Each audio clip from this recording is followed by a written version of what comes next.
বাংলাদেশের বিশ্বের বিভিন্ন প্রান্তে যারা চ্যানেলে দেখছেন আপনাদের সকলকে সাদর আমন্ত্রণ তৃতীয় মাত্রা দেখবার জন্য। প্রিয় দর্শক, কথা বলবার জন্য আমার সঙ্গে রয়েছেন, আমার বায়ে বসা আছেন সামিট গ্রুপ অব কোম্পানিজের চেয়ারম্যান মোহাম্মদ আজিজ খান, আমার ডানে রয়েছেন এক্সিম ব্যাংক এর ব্যবস্থাপনা পরিচালক এবং প্রধান নির্বাহী কর্মকর্তা কাজী মশিউর রহমান। আপনাদের দুজনকে স্বাগত স্টুডিওতে। দর্শক মণ্ডলী, অতিথিদের পরিচয় দেখেই বুঝতে পারছেন যে আমাদের আলোচনার বিষয়বস্তু কি হতে পারে। মূলত বাংলাদেশের অর্থনীতি, ব্যাংকিং সেক্টরের অবস্থা এবং বিদ্যুৎ খাত নিয়ে আলোচনা করব। এবং মিস্টার আজিজ খান, আমি প্রথমে আপনার কাছে যেটি জানতে চাইব যে আমরা যখনই ব্যবসা বাণিজ্য বিনিয়োগ ব্যাংকিং নিয়ে গত কয়েক বছর ধরে আলোচনা করছি, বিশেষ করে গত 2-3 বছর যাবত, প্রথমে যে সমস্যাটি বা যে বিষয়টি আলোচনায় আসে বা এইসব আলোচনা করতে গেলে বিদ্যুৎ খাত বা জ্বালানি খাতই সবচাইতে আগে আলোচনায় আসে, এবং এটি প্রধান সমস্যা এখন বাংলাদেশে, যে কোনো মানুষ উপলব্ধি করতে পারেন। তো আপনার কাছে আমার জিজ্ঞাসা যে আপনি কি মনে করেন যে এই সমস্যাটির সমাধান কেন হচ্ছে না, এবং এখন যে সরকার ক্ষমতায় আছেন তাদের নির্বাচনী ইশতেহারের দিকে যদি তাকাই বা বিগত 7 বছরের তাদের ক্ষমতা থেকে চলে যাওয়ার পরে যে 7 বছর করে, সেই সময়টা তো তারা বিরোধী দল হিসেবে যে বিষয় নিয়ে সোচ্চার ছিল সেটি এই খাতের ব্যর্থতা, এই খাতের সরকারগুলোর ব্যর্থতা। তো এত কিছু করবার পরে স্বাভাবিকভাবে ধারণা হয় যে এরকম একটি দলের একটি হোমওয়ার্ক থাকবে, তারা ক্ষমতায় এসেও অব্যবহিত পরপরই বলেছেন নির্বাচনের যে তারা এই সমস্যাটি অগ্রাধিকার ভিত্তিতে দেখবেন। কিন্তু ইতিমধ্যে 1 বছর অতিক্রান্ত, খুব একটা আশাব্যঞ্জক পরিকল্পনা অনেক হয়েছে এবং সেটি প্রশংসা পাবার যোগ্য পরিকল্পনা আমরা দেখেছি, কিন্তু বাস্তবায়ন বা এই সমস্যার যে সমাধান হচ্ছে সেরকম আশাপ্রদ তেমন কিছু দেখা যাচ্ছে না। আপনি কি ফিল করেন? ধন্যবাদ। First of all, thank you for inviting me here. আর খুব কঠিন প্রশ্ন করছেন আপনি। বাংলাদেশের জন্য এটা এখন মুখ্য প্রশ্ন হয়ে দাঁড়িয়েছে, কাজে এটা কঠিন প্রশ্নই বলতে হবে। কিন্তু অ্যাজ এ হোল আমি মনে করি আপনার জন্য সুবিধার জায়গা হচ্ছে যে আপনি যেহেতু সরকারের বা কেউ নন, আপনাকে সেই অর্থে জবাব দিয়ে করতে হচ্ছেন। আপনি যেহেতু এই সেক্টরের একজন ভেতরের মানুষ, আপনি সমস্যাটা ভালোভাবে, আমরা আশা করি যে আপনি না, আমি জবাবটা মানে বাংলাদেশের উন্নয়ন কিভাবে হবে সেই জন্য কঠিন বলছি, not in the sense that for political purposes না। যে এটার উত্তরটাই যদি ঠিক মতন জানা যায় তাহলে পরে সেটাই তো সলিউশন অফ দি কান্ট্রি, সেই হিসাবে বলছি। কারণ বাংলাদেশ আসলে উন্নয়নের একটা বিরাট উন্নয়নের দ্বার প্রান্তে দাঁড়িয়ে আছে। আমরা বর্তমানে এমন একটা সময় আছি যখন বাংলাদেশের ম্যাক্রো ইকোনমিক কন্ডিশন আমার জানা মতে এত ভালো কখনো ছিল না। আমাদের কারেন্ট অ্যাকাউন্ট বলেন, ফরেন এক্সচেঞ্জ রিজার্ভ বলেন, আমাদের ইনফ্লেশন কন্টেইনড, আমাদের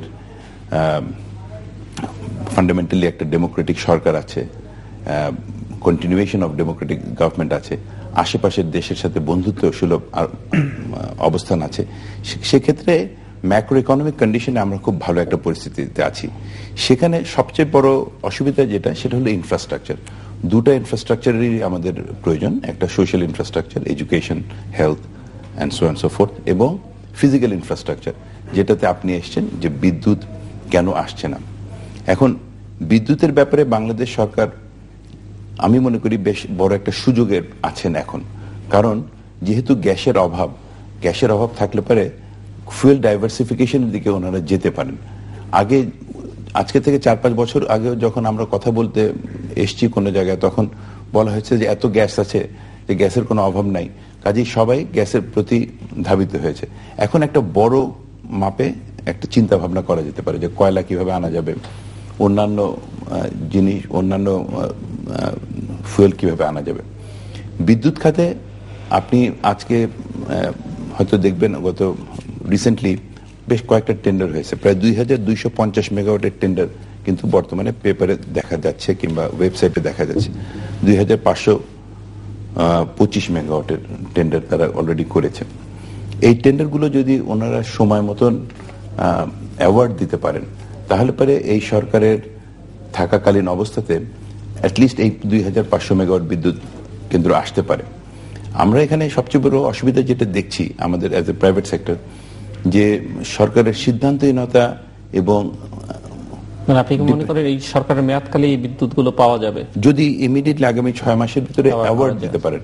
কারণ কিন্তু গত 1 বছরে আমরা যেটা দেখেছি, ধরেন বিবিয়ানা 1 বলে একটা প্রকল্প, যেটা গত 13 মাস আগে কোয়ালিফাই করা হয়েছে কারা কারা বিদ্যুৎ কেন্দ্র করতে পারবে, কিন্তু আজকে 13 মাস ধরে রিকোয়েস্ট ফর প্রপোজালটা সাবমিট করতে পারে না। এটা it is a simple project, gas run project.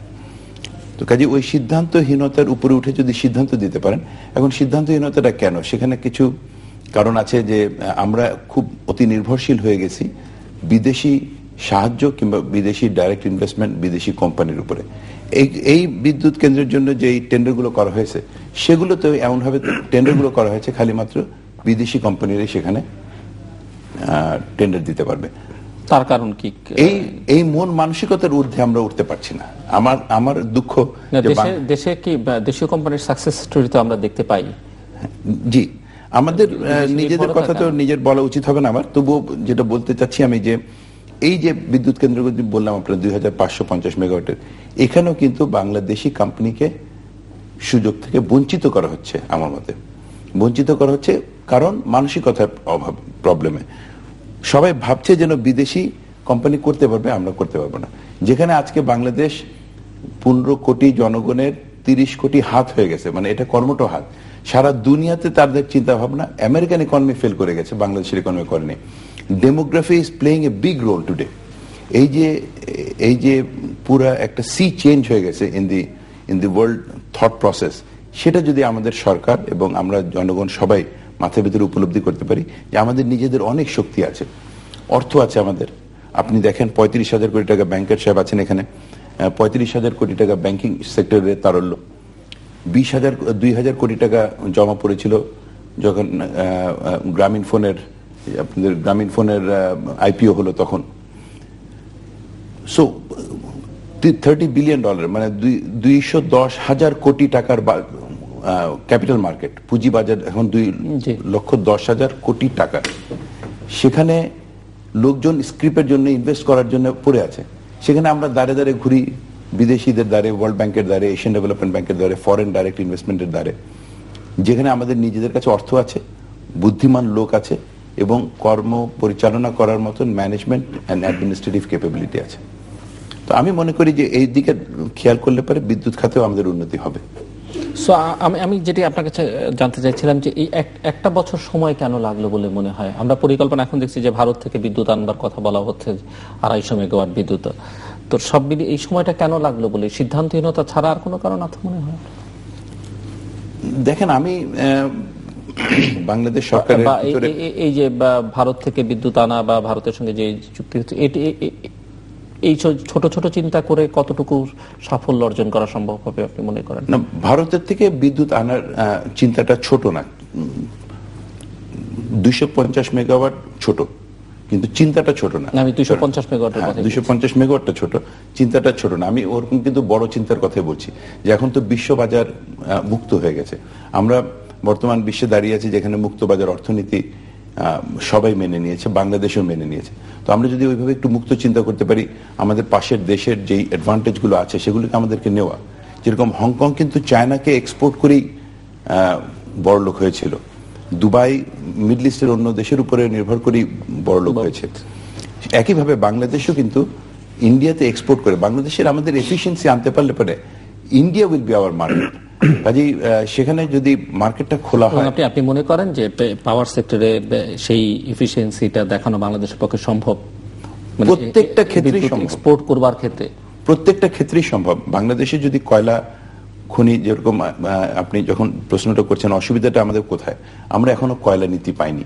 যখন নাকি গ্যাসের এরকম অভাব ছিল তখনই কিন্তু বাংলাদেশ সরকার কয়লা নীতিটা যদি উপস্থাপন করতেন, জনগণ হয়তো এটা মেনে নিত। যদিও কয়লা করলে পরে একটু এনভায়রনমেন্টাল প্রবলেমস আছে, তবুও তারা এটা মেনে নিত। এবং আমরা যদি কয়লা দিয়ে বিদ্যুৎ করতে পারি তাহলে পরে এমন অবস্থান হতে পারে যখন আমরা বিদ্যুৎ এক্সপোর্ট করব, কিংবা আমরা যদি গ্যাস আরো পাই। গ্যাসে তো এখন আমরা গত 7 বছর গ্যাসের ক্ষেত্রেও ইনভেস্টমেন্ট হয়নি, এখন নতুন করে আবার খনন শুরু হয়েছে। কিছু প্রবলেম ছিল অলসো উইথ দি কোর্টের থেকে একটা ইনজাংশন দেওয়া ছিল, সেটাও উইথড্র করা হয়েছে। করে যদি আমরা আবার অনেক গ্যাস পাই তাহলে পরে কিন্তু গ্যাসও কতখানি আমাদের আছে এটা আমরা এখনো ঠিক মতন বলতে পারছি না। লাস্ট যেটা ইউএস জিওলজি